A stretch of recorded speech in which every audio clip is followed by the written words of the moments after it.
Good morning friends, मैं Kailash Chand Yadav, science teacher, तराटी online classes में आपका हार्दिक स्वागत करता हूं। फ्रेंड्स, आज हम लोग ऑनलाइन क्लासेज में साइंस का जो टॉपिक है उसको स्टार्ट करेंगे और यहाँ बेसिकली हम साइंस को बिल्कुल शुरू से या उसका जो सामान्य जो परिचय है वहाँ से हम प्रारंभ करेंगे और धीरे धीरे जैसे आगे हम बढ़ेंगे तो इसके जो पूरे पार्ट हैं उसमें ऑनलाइन क्लासेज में आपको सारा इसके बारे में बताया जाएगा। फ्रेंड्स, जितने भी आपकी एग्जामिनेशन है, जो आपके आरपीसी एग्ज़ाम हैं, SSC GD, Rajasthan police force, paramilitary force, इन सभी एग्जामिनेशन में लगभग जो साइंस का जो टॉपिक होता है वो 6 to 10th यानी कक्षा 6 से और 10 तक की जो कक्षाएं होती है उनसे ही लिया जाता है। अब उसमें जैसे साइंस के जो भाग हैं, साइंस की जो शाखाएं हैं, जैसे फिजिक्स से लिया जाता है, केमिस्ट्री है, बायोलॉजी है, जूलॉजी, बॉटनी, तो लगभग आपके 6 to 10th होता है। और साइंस के बहुत सारे क्वेश्चन नहीं होते, हम लोग अलग अलग जो एग्जामिनेशन है, चाहे आपका रेलवे का है, railway group D, Rajasthan police, या फिर आपकी आरपीसी जो 3rd grade 2nd grade teachers exam, सामान्य जो विज्ञान होती है, राजस्थान पुलिस, पटवार, एसएससी फोर्स, पैरामिलिट्री फोर्स, इनमें यदि हम क्वेश्चनों की बात करें तो अबाउट 300 to 400 300 से 400 क्वेश्चन लगभग साइंस के होते हैं। यदि हम लोग कंसंट्रेट होके और उन क्वेश्चनों को बार बार रिपीट करते हैं, उनके बारे में जानकारी रखते हैं, उनको पढ़ते हैं, तो मैं मानता हूं कि शायद हम साइंस के सिलेबस को आराम से कवर कर सकते हैं। तो आज हम लोग यहाँ स्टार्ट करते हैं। सबसे पहला हमारा जो टॉपिक है वो यही रहेगा कि साइंस क्या है, विज्ञान किसे कहते हैं। तो देखिए फ्रेंड्स, साइंस यानी विज्ञान, विज्ञान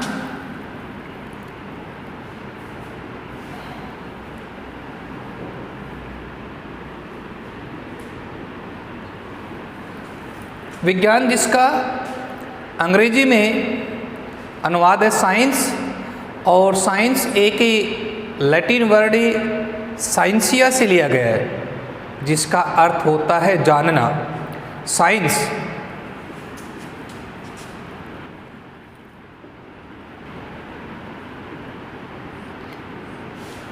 साइंस जो है एक लैटिन शब्द साइंसिया से लिया गया है जिसका अर्थ होता है टू नो, अर्थात जानना।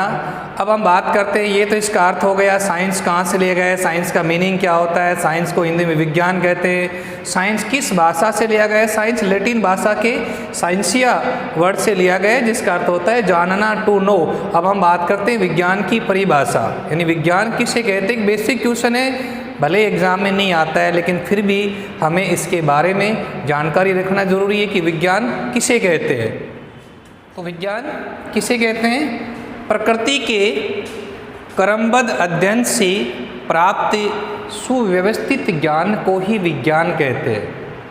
प्रकृति के क्रमबद्ध अध्ययन से प्राप्त सुव्यवस्थित ज्ञान को ही विज्ञान कहते हैं। अब अगला जो टॉपिक आता है कि विज्ञान की शाखाएं, अलग अलग शाखाएं, यहाँ पर लगभग विज्ञान की 25 से अधिक शाखाएं, 25 यानी 25 से अधिक शाखाएं हैं जिनके बारे में अध्ययन कर पाना। वैसे आपको इन एग्ज़ामों के लिए केवल राजस्थान पुलिस और पटवार, एसएससी, जीडी, फोर्स, इनके लिए सभी का अध्ययन कर पाना मुश्किल है और करना भी नहीं है, लेकिन हम लोग उनसे संबंधित कितने क्वेश्चन हैं, कौन कौन से क्वेश्चन हैं, जैसे 25 जो ब्रांचेज है, 25 शाखाएं हैं, उन शाखाओं को अलग अलग अध्ययन करना मुश्किल है, क्योंकि बहुत डीपली जाते हैं, साइंस के स्टूडेंट होते हैं, उनके बारे में गहराई से पढ़ते हैं, लेकिन जो आर्ट्स के स्टूडेंट हैं उनको वहाँ तक पहुँचना बहुत मुश्किल हो जाता है। तो हम उनसे कौन से क्वेश्चन बनते हैं, उन क्वेश्चनों के बारे में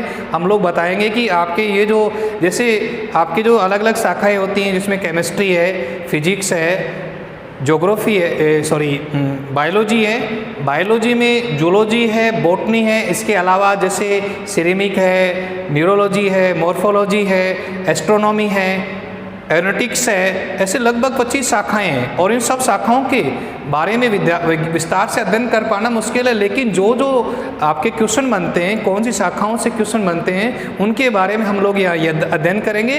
तो यहाँ पर मोस्ट ऑफ जो आपके क्वेश्चन बनते हैं उसमें जैसे आपका केमिस्ट्री है, रसायन विज्ञान, फिजिक्स है, भौतिक विज्ञान, बायोलॉजी है, जंतु विज्ञान। बायोलॉजी की 2 शाखाएँ हैं, एक जूलॉजी है जंतु विज्ञान और दूसरा है बॉटनी पादप विज्ञान यानी वनस्पति विज्ञान। सबसे पहले हम यहाँ केमिस्ट्री से संबंधित जो क्वेश्चन है या केमिस्ट्री के जो टॉपिक हैं उनको लेकर हम यहाँ स्टार्ट करते हैं। तो आज का जो हमारा मेन टॉपिक है वो परमाणु एवं अणु। परमाणु क्या होता है, अणु क्या होता है। परमाणु जिसको इंग्लिश में एटम्स को बोलते हैं और अणु जिसको इंग्लिश में मॉलिक्यूल्स यानी अणु बोलते हैं। तो एटम्स यानी परमाणु और अणु।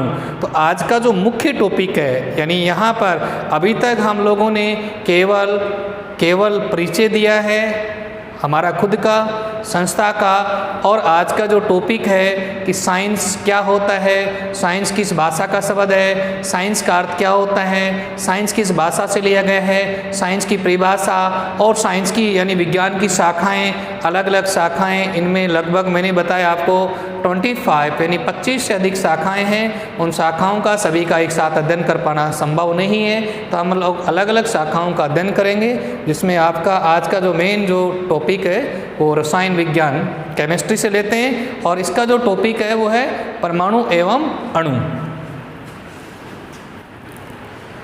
तो सबसे पहले हम बात करते हैं परमाणु की।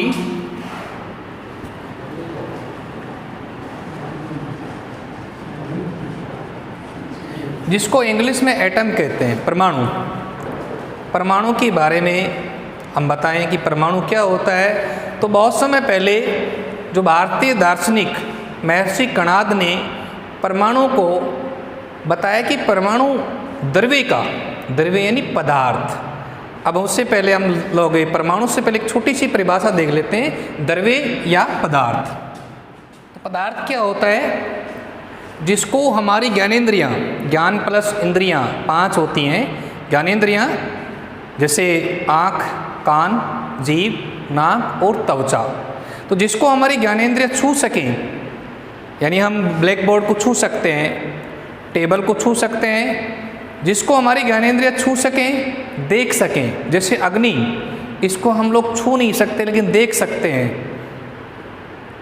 जिसको हमारी ज्ञानेंद्रियाँ छू सकें, देख सकें या महसूस कर सकें, हवा, वायु, इसको हम देख नहीं सकते लेकिन महसूस कर सकते हैं, तो इसे पदार्थ कहते हैं। यहाँ तक कि पूरा जो ब्रह्मांड है, ग्लोबल है, वो पदार्थ से बना हुआ है। जिसको हमारी ज्ञानेंद्रियाँ छू सके, देख सके या महसूस कर सके, उसे पदार्थ कहते हैं या द्रव्य कहते हैं। अर्थात प्रत्येक वस्तु जो ब्रह्मांड में निहित है या उपस्थित है वो पदार्थ से निर्मित है। यानी हमारा जो शरीर है वो भी पदार्थ से बना होता है। हमारा जो शरीर 5 तत्वों से मिलकर बना है, जिसमें पृथ्वी, जल, अग्नि, आकाश और वायु, यानी पूरे ब्रह्मांड में जो भी वस्तु है वो सब पदार्थ, उसमें पदार्थ के गुण निहित है।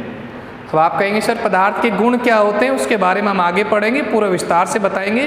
तो जिसमें पदार्थ के गुण निहित होते हैं, सारी वस्तुएं पदार्थ से बनी होती हैं, उनमें पदार्थ के गुण पाए जाते हैं, यानी कि मानव शरीर भी पदार्थ से निर्मित है। तो यहाँ पर हम बात कर रहे थे परमाणु की, एटम्स की, कि परमाणु किसे कहते हैं। तो हमारे जो इंडियन दार्शनिक, भारतीय जो दार्शनिक हैं, महर्षि कणाद, उन्होंने सबसे पहले द्रव्य को विभाजित करना प्रारंभ किया यानी पदार्थ को तोड़ना प्रारंभ किया, उसको छोटे छोटे टुकड़ों में तोड़ा और पाया कि एक स्थिति ऐसी आती है कि उसमें पदार्थ को और अधिक विभाजित नहीं कर सकते, द्रव्य को और अधिक कणों में विभाजित नहीं कर सकते। इस अंतिम कण को या अविभाज्य कण को ही महर्षि कणाद ने परमाणु का नाम दिया, कि पदार्थ की सबसे छोटी इकाई को परमाणु कहा। इसके बाद इसी थ्योरी को आगे बढ़ाते हुए एक अन्य भारतीय दार्शनिक पाकुदा कात्याम, उन्होंने इस परिभाषा को थोड़ा विस्तार से बताया कि पदार्थ का जो अंतिम जो कण है जिसको हमने परमाणु कहा, ये परमाणु संयुक्त रूप से तत्व, यौगिक और मिश्रण का निर्माण करते हैं। यानी परमाणु प्लस परमाणु मिलकर अणु बनाते हैं, अणु प्लस परमाणु मिलकर यौगिक बनाते हैं, यौगिक प्लस अणु प्लस परमाणु मिलकर मिश्रण का निर्माण करते हैं। तो सबसे पहले छोटा सा क्वेश्चन है कि परमाणु के बारे में दुनिया को बताने वाले या दुनिया को ये जानकारी देने वाले भारतीय दार्शनिक महर्षि कणाद थे, जिन्होंने ये बताया कि पदार्थ की सबसे छोटी अवस्था जिसको हम लोग परमाणु कहते हैं, इसके बारे में सबसे पहले महर्षि कणाद ने बताया। उसके बाद में पाकुदा कात्याम, इसके बाद दो ग्रीक दार्शनिक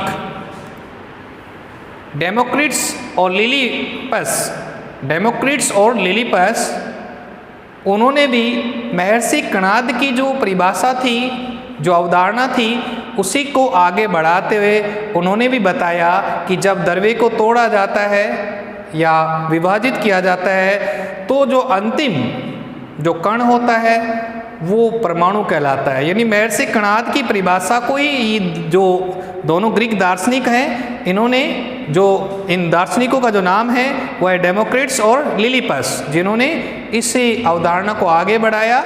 वो ये अवधारणा थी कि पदार्थ को तोड़ा जाता है या द्रव्य को विभाजित किया जाता है तो जो अंतिम रूप में जो कण प्राप्त होता है उसी को परमाणु कहते हैं। इसके बाद ये थी दार्शनिक अवधारणाएं, मतलब एक काल्पनिक कह सकते हैं या दर्शन के आधार पे जो अवधारणाएं हैं जिसको हम लोग ऑथेंटिक नहीं मान सकते या दुनिया इस पे विश्वास नहीं कर सकती।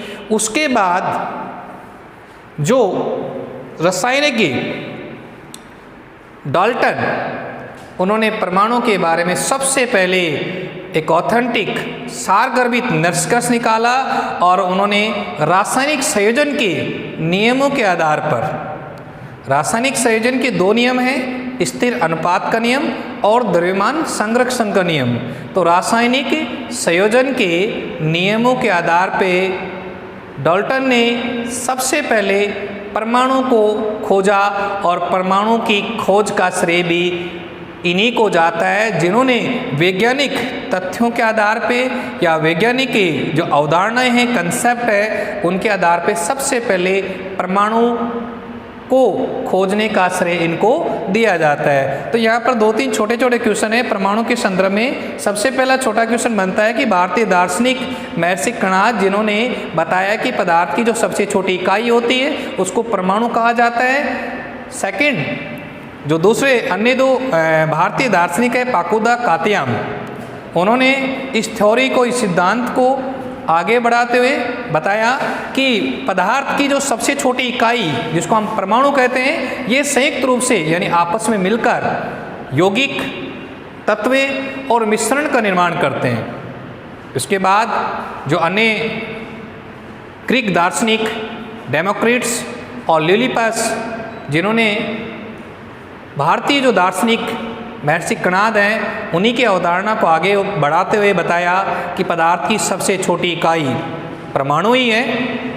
इन सब अवधारणाओं को हम दार्शनिकवाद कहते हैं। या इन दार्शनिकों के बाद जो वैज्ञानिक दृष्टिकोण है या वैज्ञानिक अवधारणाएं हैं, वो सबसे पहले दी है डाल्टन ने, जिन्होंने रासायनिक संयोजन के नियमों के आधार पे विज्ञान की जो अवधारणाएं हैं उनके आधार पे सबसे पहले बताया कि पदार्थ की सबसे छोटी जो इकाई होती है उसको परमाणु कहा जाता है। तो ये छोटे क्वेश्चन हैं जिनको हम देख सकते हैं। अब हम लोग यहाँ से स्टार्ट करते हैं कि परमाणु के बारे में आपने देखा कि परमाणु क्या होता है, पदार्थ क्या होता है, द्रव्य क्या होता है।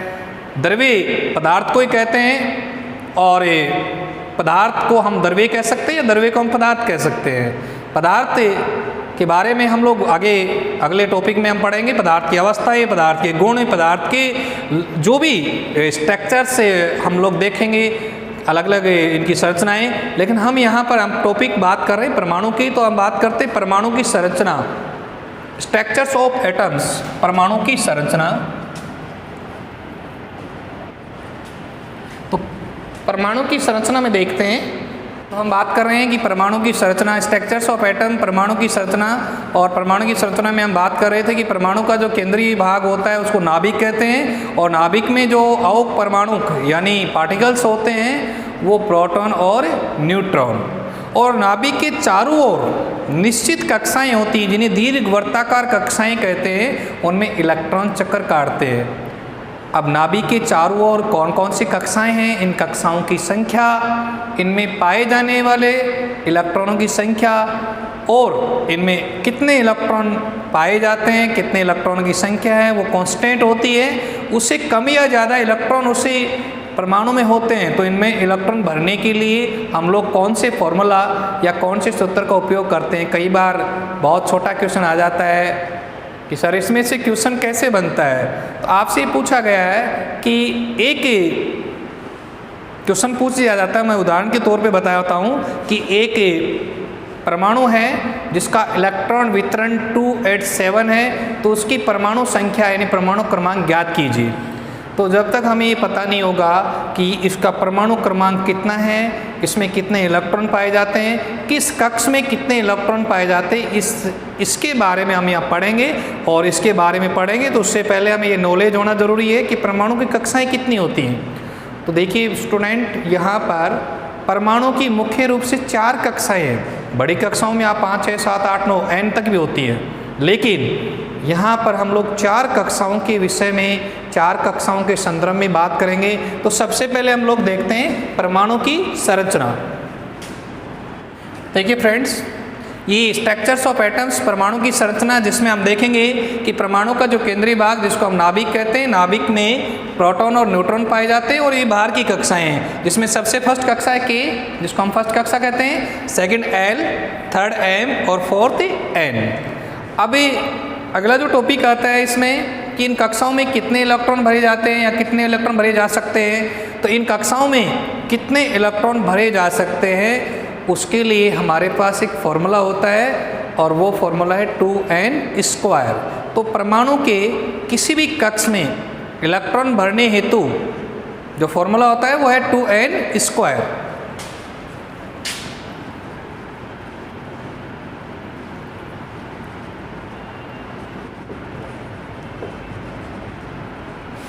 परमाणु के बाह्यतम कक्ष में इलेक्ट्रॉन भरने हेतु 2n² सूत्र का उपयोग किया जाता है। इस 2n² सूत्र से परमाणु की जो अलग अलग कक्षाएं हैं उनमें हम निम्न प्रकार से इलेक्ट्रॉन भर सकते हैं या निम्न सूत्र से इलेक्ट्रॉन भरे जा सकते हैं। जैसे सबसे पहला कक्ष है के कक्ष। अब के कक्ष है, इसमें कितने इलेक्ट्रॉन भरे जाएंगे, तो हम n की जगह यहाँ पर 1 रख देते हैं सूत्र में। तो आपका फॉर्मूला हो जाएगा 2n की जगह हमने 1 रखा का स्क्वायर, तो 1 का स्क्वायर 1 और 1 को 2 से मल्टीप्लाई करेंगे तो आपका आएगा 2। तो जो फर्स्ट कक्षा है, प्रथम कक्षा, उसमें अधिकतम मैक्सिमम 2 इलेक्ट्रॉन भरे जा सकते हैं, न 2 से कम और न 2 से ज़्यादा। किसी परमाणु के पास 3 इलेक्ट्रॉन है टोटल। मान लो अभी हम एक एग्जाम्पल बता रहे हैं, आपके पास हाइड्रोजन, हीलियम और लिथियम। लिथियम 3 नंबर पे आता है। लिथियम का जो परमाणु क्रमांक वो 3 नंबर है। तो हम लोग देखेंगे कि लिथियम का यदि इलेक्ट्रॉन वितरण हो, यानी लिथियम जो परमाणु है इसमें इलेक्ट्रॉन कैसे भरे जाएंगे। तो पहला, उसके पास 3 है तो फर्स्ट कक्षा में 2 इलेक्ट्रॉन चले गए। अब 2 से ज़्यादा नहीं भर सकते, हम अगला जो इलेक्ट्रॉन भरेगा, अगला जो इलेक्ट्रॉन है तीसरी अगली कक्षा में चला जाता है। सेकेंड जो है कक्षा है वो आपकी एल।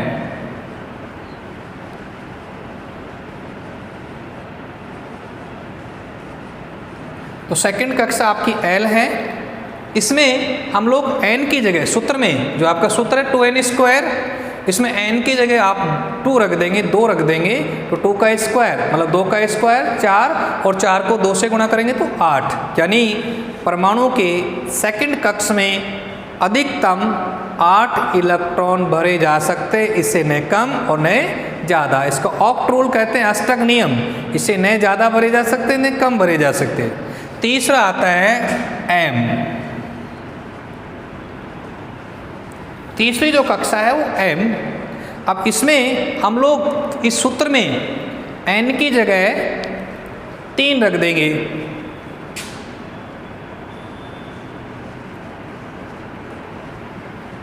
तो 3 का स्क्वायर 9 और 9 को हम 2 से गुणा करेंगे तो आपका हो जाता है 18।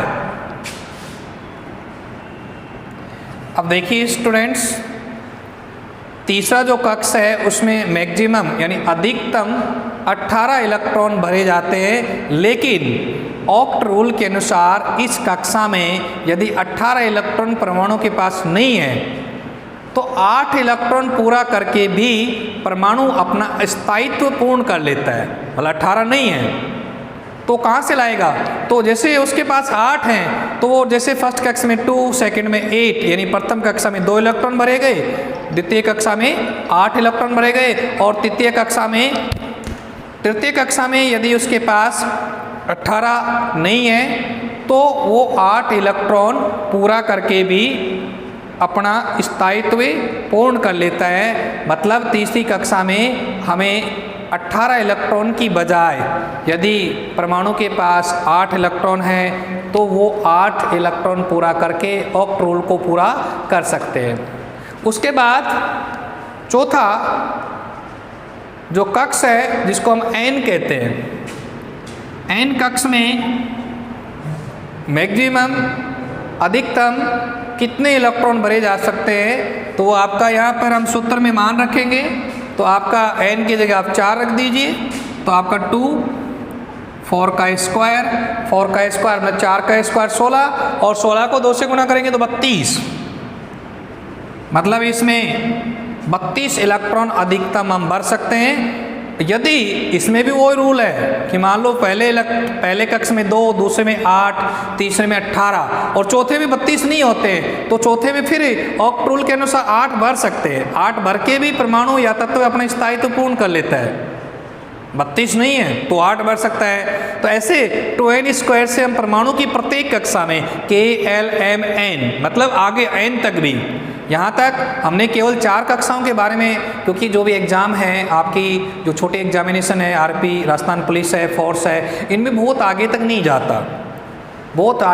जाता। बाकी जो मेडिकल एग्जामिनेशन जैसे नीट्स है, IIT है, जी मेंस एडवांस, उसमें तो आपको लास्ट तक जितने भी एलिमेंट्स है वो 100 आउट ऑफ 100 उससे भी ऊपर, यानी प्रकृति में जितने तत्वों की खोज की जा चुकी है उन सब के बारे में, उनका सीरियल नंबर, उनका सारा परमाणु क्रमांक, उनका परमाणु भार, इलेक्ट्रॉनिक विन्यास, इलेक्ट्रॉनिक वितरण, उनकी संयोजकता, इन सब के बारे में जानकारी होना जरूरी है। लेकिन जो आपकी नॉर्मल एग्जाम है, सामान्य एग्जाम है, उनमें इतने बड़े क्वेश्चन पुटअप नहीं किए जाते। उनमें नॉर्मल क्वेश्चन यहाँ तक कि अंडर जो 20 तक एलिमेंट्स है, 20 तक जो परमाणु हैं वहाँ तक ही क्वेश्चन पुटअप किए जाते हैं। उसमें से ही आपको इलेक्ट्रॉनिक विन्यास, इलेक्ट्रॉन वितरण, परमाणु के कोई जैसे जितने भी जो परमाणु हैं इनके संदर्भ में कोई भी क्वेश्चन पूछा जा सकता है। तो आपको केवल यहाँ तक 4 कक्षाओं के बारे में देखना है कि फर्स्ट, सेकंड, थर्ड और फोर्थ, ये जो 4 कक्षाएं हैं इन कक्षाओं में कितने कितने इलेक्ट्रॉन भरे जाते हैं। इससे कम इलेक्ट्रॉन होते हैं तो परमाणु इलेक्ट्रॉन ग्रहण करता है, इससे ज़्यादा होते हैं तो परमाणु अगले कक्षा में इलेक्ट्रॉन भेज देता है। तो ये था परमाणु की संरचना, परमाणु की जो कक्षाएं। अब देखिए हम लोग परमाणु की जो 4 कक्षाएं हैं K, L, M, N, इन 4 कक्षाओं को हम लोग दूसरा नाम भी दे सकते हैं। कई बार जैसे जो K कक्षा है हम इसको अल्फा कोष भी कह सकते हैं, L beta, alpha beta, M gamma और N डेल्टा। तो हम लोग देखेंगे कि ये जो कक्षाएं हैं इन कक्षाओं को हम लोग अदर नाम से, दूसरे नामों से भी जाना जाता है। इनको अल्फा, बीटा, गामा, डेल्टा, बशर्ते हमें लगभग इन एग्ज़ामों में तो K, L, M, N यही नाम आपसे पूछता है, इन नामों के बारे में आपसे जानकारी लेता है। अब आगे आता है परमाणु की संरचना आ गई, अब आता है परमाणु का आकार। कि परमाणु का आकार कितना बड़ा होता है, परमाणु का आकार कितना बड़ा होता है। तो परमाणु का जो आकार होता है वो एंगस्ट्रॉम यानी डिस्टेंस मापने का सबसे छोटी इकाई, जैसे दूरी मापने की इकाई होती है मीटर, सेंटीमीटर, किलोमीटर, वैसे सबसे दो परमाणु की जो दो संरचनाएं हैं, जो है दो बंध है या दो सिरे हैं, दो उनकी कोऑर्डिनेशन है, उनके बीच की जो दूरी है वो मापने की जो इकाई एंगस्ट्रॉन होती है। परमाणु मान लीजिए या दूरी मापने की सबसे छोटी इकाई एंगस्ट्रॉन होती है। और यहाँ पर हम लोग देखते हैं कि जैसे परमाणु की जो संरचना आकार है, संरचना तो आपके सामने है, स्ट्रक्चर्स ऑफ एटम, परमाणु की संरचना ये आपके सामने है। परमाणु के बारे में आपको यहाँ बता रखा है कि संरचना, उसमें इलेक्ट्रॉन बनने का सूत्र, किस कक्षा में कितने इलेक्ट्रॉन भरे जाते हैं। अब आप बात आता है परमाणु का आकार। देखिए परमाणु का जो आकार है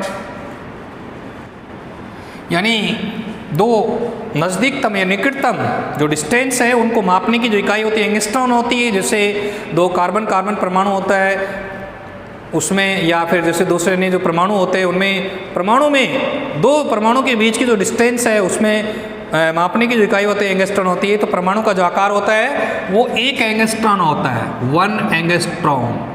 ए मीन्स होता है एंगस्ट्रॉन।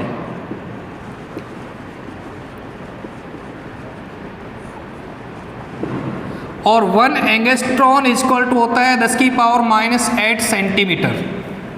परमाणु का आकार 1 एंगस्ट्रॉन होता है। 1 एंगस्ट्रॉन यानी 1 एंगस्ट्रॉन इक्वल टू होता है 10 to the power -8 centimetre. 1 angstrom का जो मान होता है वो होता है 10 टू दी पावर -8 सेंटीमीटर। तो ये हो गया आपका, विस्तार से आप लोगों को बता दिया कि अब हम बात करते हैं वहाँ इलेक्ट्रॉन किस कक्षा में कितने इलेक्ट्रॉन भरे जाते हैं, मैक्सिमम इलेक्ट्रॉनों की संख्या जैसे कि L, M, N। अब हम बात करते हैं कि जो विभिन्न जो अलग अलग इलेक्ट्रॉन हम भर रहे थे कि जैसे तीसरी कक्षा है, कम इलेक्ट्रॉन होंगे तो क्या होगा, ग्रहण करता है। जैसे मान लीजिए आपको एक एग्जाम्पल बता रहे हैं, परमाणु संरचना के संदर्भ में ये क्वेश्चन भी कि परमाणु का जो आकार है वो एक बीच में छोटा सा टॉपिक आपको याद रखना है कि परमाणु का आकार कितना बड़ा होता है, परमाणु कितना बड़ा होता है। तो परमाणु का जो आकार होता है 1 एंगस्ट्रॉन होता है, 1 एंगस्ट्रॉन। और आप पूछेंगे सर 1 एंगस्ट्रॉन इक्वल टू कितना होता है, तो 1 एंगस्ट्रॉन इक्वल टू होता है 10 टू दी पावर -8 सेंटीमीटर, 10 की पावर -8 सेंटीमीटर। अब हम बात करते हैं उसी टॉपिक को लेते हैं कि परमाणु की संरचना के बारे में देखते हैं कि परमाणु जो है उसकी संरचना में आपने बताया था सर कि एक जो कक्षाएं हैं K, L, M, N, इनमें इलेक्ट्रॉन भरने का फॉर्मूला 2n² है। लेकिन जैसे मान लीजिए किसी के पास 9 इलेक्ट्रॉन है, किसी के पास 8 है, 7 है, 5 है, 6 है, 20 है, 22 है, 32 है, इनको हम कैसे एडजस्ट करेंगे, तो इसको बोलते हैं इलेक्ट्रॉन वितरण, इलेक्ट्रॉनिक कॉन्फ़िगरेशन, इलेक्ट्रॉनिक कॉन्फ़िगरेशन यानी इलेक्ट्रॉन वितरण। तो परमाणु की जो अलग अलग कक्षाएं हैं उनमें इलेक्ट्रॉन वितरण कैसे किया जाता है वो हम यहाँ देखते हैं। तो हम लोग टॉपिक हमारा इलेक्ट्रॉन वितरण। देखिए स्टूडेंट्स, बहुत अच्छा टॉपिक है। इसके बाद इसके साथ हम लोग किसी भी, यदि आपको इलेक्ट्रॉन वितरण आता है तो कोई भी जो एटम्स होता है, परमाणु होता है, उसका हम लोग वैलेंस, उसकी संयोजकता निकाल सकते हैं कि ये पॉजिटिव या नेगेटिव है। परमाणु की संरचना में आपने देखा होगा कि इलेक्ट्रॉन, प्रोटॉन और न्यूट्रॉन, उन पे आवेश के बारे में बात करेंगे, उनकी खोज के बारे में बात करेंगे। लेकिन छोटा सा ही जो टॉपिक चल रहा है उसके बाद तो हम लोग ये बता सकते हैं, जैसे मैं आपसे कहूँ कि सोडियम पॉजिटिव या नेगेटिव, क्लोरीन पॉजिटिव या नेगेटिव, आयोडीन पॉजिटिव या नेगेटिव, ब्रोमीन पॉजिटिव या नेगेटिव, तो उसको हम लोग कैसे ज्ञात करें, कैसे पता चले कि हमें कि ये पॉजिटिव या नेगेटिव, धनात्मक है या ऋणात्मक है, ऋणावेश है या धनावेश है। आवेश दो प्रकार के होते हैं, ऋण आवेश और धन आवेश, पॉजिटिव और नेगेटिव। हमें कैसे पता चलेगा, मैं अभी बात करता हूँ जैसे ऑक्सीजन, एग्जाम्पल दे दिया तो सर हमें क्या पता ऑक्सीजन पॉजिटिव होगा नेगेटिव। तो देखिए हम लोग कैसे करते हैं, जैसे आपके सामने इलेक्ट्रॉन वितरण करते हैं। एग्जाम्पल ले लिया आपने ऑक्सीजन। ऑक्सीजन का जो परमाणु क्रमांक होता है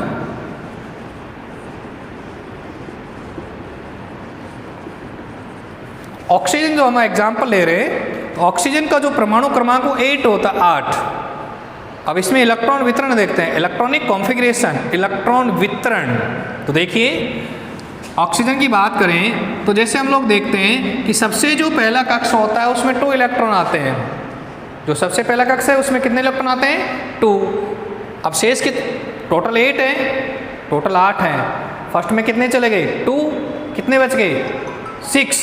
6 बच गए। अब 6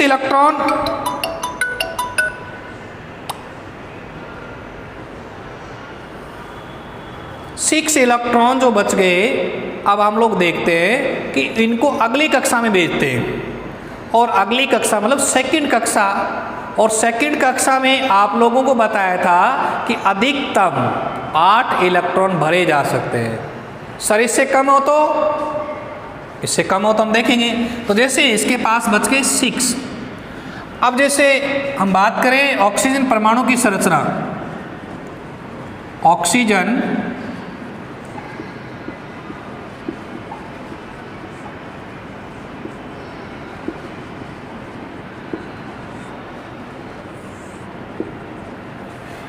परमाणु की संरचना,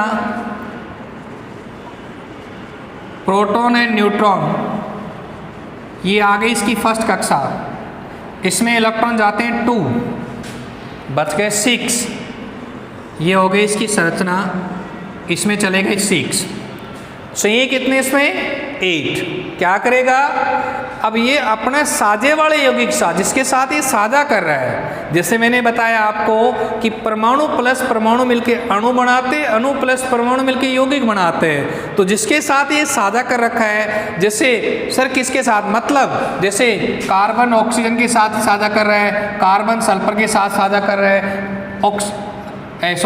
ऑक्सीजन कार्बन के साथ साझा कर रहे हैं, ऑक्सीजन सल्फर के साथ साझा कर रहे हैं, और ऑक्सीजन नाइट्रोजन के साथ साझा कर रहा है। तो जिनके साथ ये साझा कर रहा है, चाहे वो कार्बन हो, चाहे नाइट्रोजन हो, और चाहे सल्फर हो, ये अपने साझे वाले यौगिक से या तत्व से इलेक्ट्रॉन एक्सेप्ट करता है, ग्रहण करता है। तो इसको कितने इलेक्ट्रॉन की आवश्यकता होगी?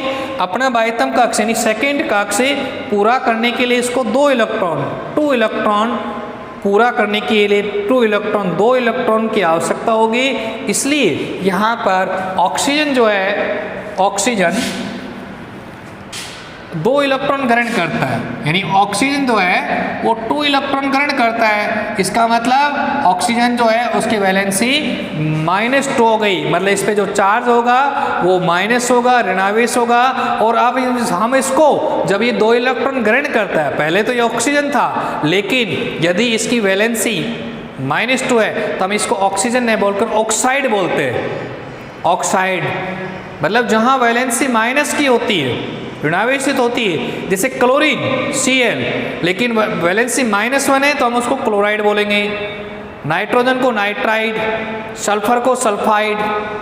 तो जहाँ संयोजकता, सर संयोजकता मतलब जितने इलेक्ट्रॉन वो ग्रहण करता है या त्यागता है। ग्रहण क्यों करता है? उसको जरूरत है इलेक्ट्रॉन की, अपने बाह्यतम कक्ष को पूरा करने के लिए वो इलेक्ट्रॉन ग्रहण करता है, इसलिए संयोजकता माइनस होगी, और इलेक्ट्रॉन त्यागता है तो संयोजकता प्लस में। जैसे माइनस का तो हमने एग्जाम्पल देख लिया, ऑक्सीजन जो है इसका परमाणु क्रमांक 8, पहले कक्ष में 2, दूसरे में 8 चाहिए, इसके पास है 6, 2 और ग्रहण करेगा, इसलिए 2 इलेक्ट्रॉन ग्रहण कर रहा है, इसलिए इसकी संयोजकता -2, इसलिए हम इसको बोलेंगे ऑक्साइड।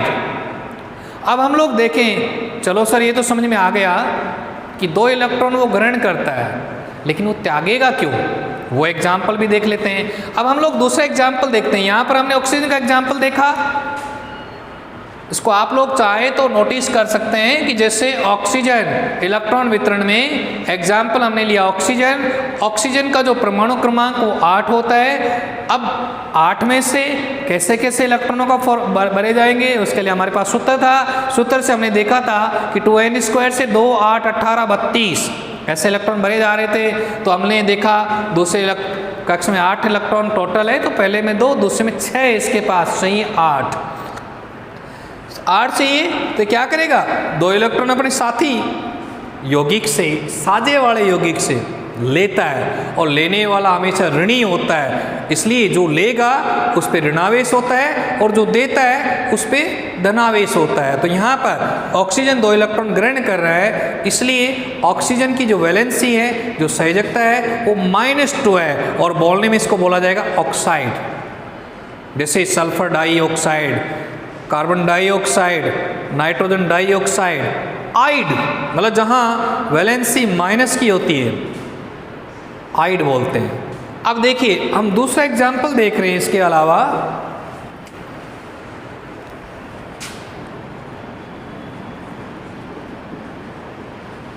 सोडियम, दूसरा एग्जाम्पल है सोडियम। इसका परमाणु क्रमांक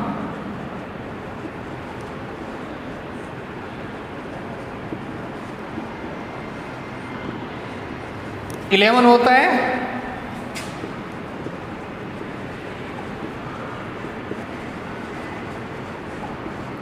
टू 8 1, मतलब पहले कक्ष में 2, दूसरे में 8 और बच के कितना 1।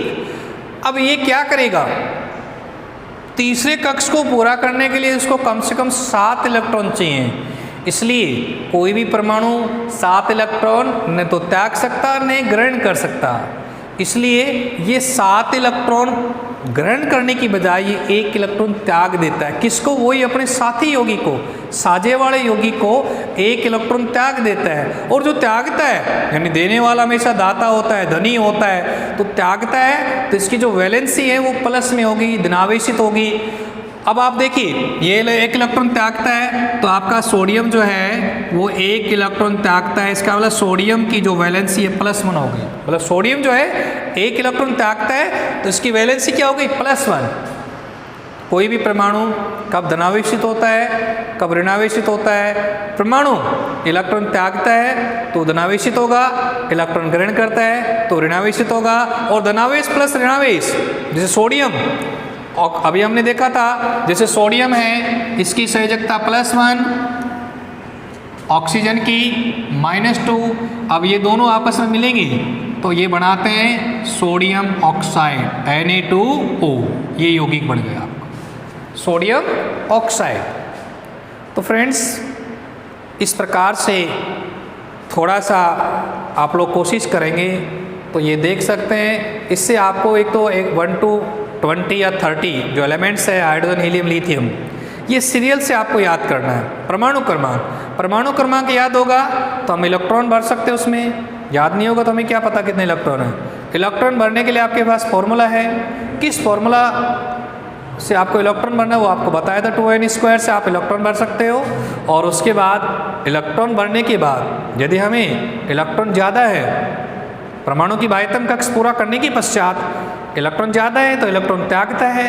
सर क्यों त्यागेगा? मैंने बताया ना कि कोई भी परमाणु बाह्यतम कक्ष को पूरा करने के पश्चात इलेक्ट्रॉन त्यागता है या बाह्यतम कक्ष को पूरा करने के लिए इलेक्ट्रॉन ग्रहण करता है। तो इलेक्ट्रॉन त्यागने और ग्रहण करने के आधार पे वो धनावेशित या ऋणावेशित होता है, उस पर चार्ज होता है।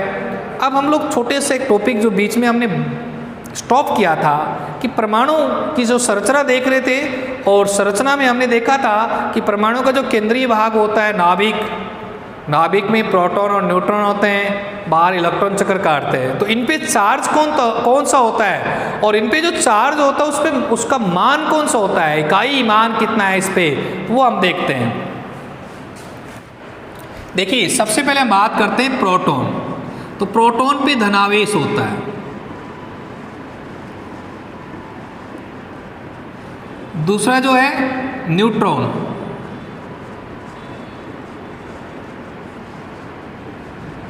इस पे कोई आवेश नहीं होता, यानी ये आवेश रहित होता है।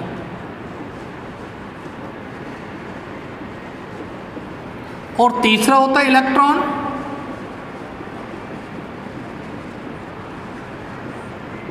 तो इस पे ऋणावेश होता है, ऋणावेश।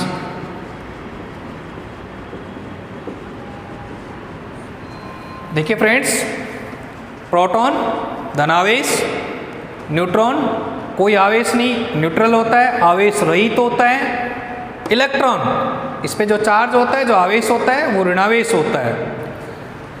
और खोज इनकी। तो हम लोग देखते हैं जो प्रोटॉन है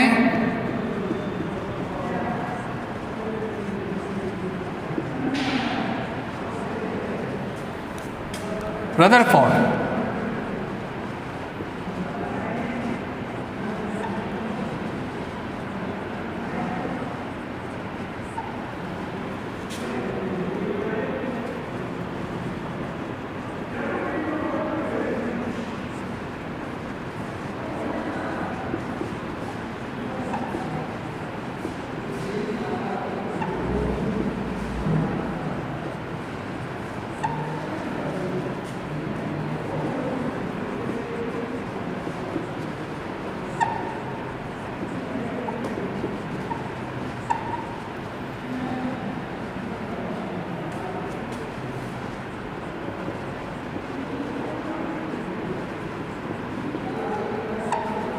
देखिए फ्रेंड्स, प्रोटॉन की खोज अर्नेस्ट रदरफोर्ड, न्यूट्रॉन की खोज जेम्स चैडविक और इलेक्ट्रॉन की खोज जे थॉमसन। तो आप लोग देखेंगे यहाँ पर आपने देखा इन पर चार्ज, इनकी खोज। तो आज का ये जो टॉपिक है फ्रेंड्स, यहीं पर थोड़ा कंप्लीट करते हैं और हम मिलते हैं अगली ऑनलाइन क्लासेज में। धन्यवाद, थैंक यू।